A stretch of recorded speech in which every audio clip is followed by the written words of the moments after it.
breathe. I can't breathe. With every passing second, George Floyd's life was slipping away. Officer Derek Chauvin is in custody.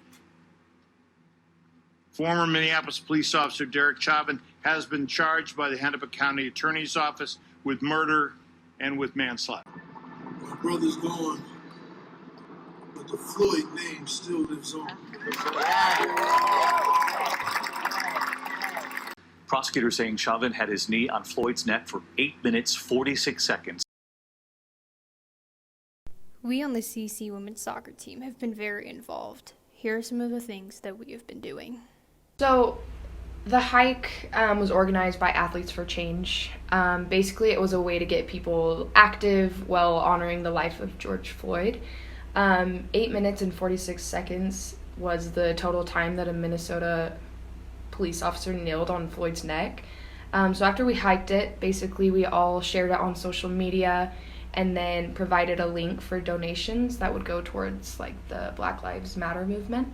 It was a moment just to honor George Floyd, as well as just supporting and showing that we stand by people of color.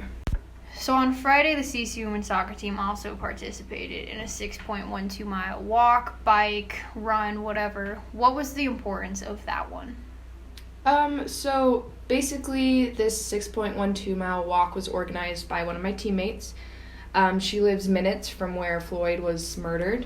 So she put this together, and the 6.12 is the area code of Minnesota, so 612.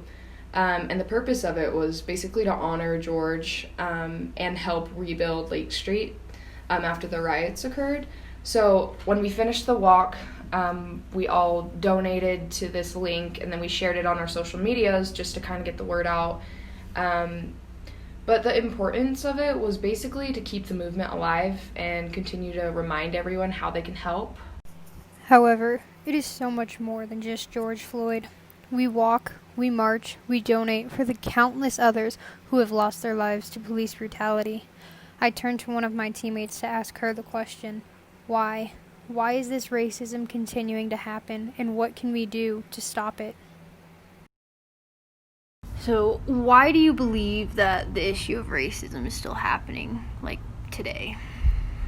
I think our nation has turned to what we call color blindness instead of actually admitting that we have a problem. I mean, it's kind of corny. You always say, like, the first step of recovery is admitting you have a problem. And I don't think as a nation we have admitted that we have a problem. And I think that when these uncomfortable situations of police brutality or racism or anything related to people of color being oppressed, people with privilege in our country, which is the white population, we go colorblind and we say, oh no, like, I love all races, I am not racist. But just because you're not racist doesn't mean you're anti-racist. What is your take on the all lives matter versus the Black Lives Matter? I think it's selfish. I think that, I mean, obviously, like, all lives matter. That's a fair statement. But I think in a situation like this, when white people are not being oppressed, you know, people of color and the minorities in our nation are the ones that are being oppressed. And so still that drop off. Right. There's still that difference. There's that power dynamic, and there's a difference between the two races. Putting the spotlight and honoring and amplifying the Black Lives Matter hopefully will allow them to become even. Our team stands united with the thousands of others who are in this movement. We understand. We will never understand. However, we will stand, and we will call for justice for the people who have been killed by police. That's why Rosa sat on the bus. That's why we walk through Ferguson with our hands up. When it go down, we woman and man up.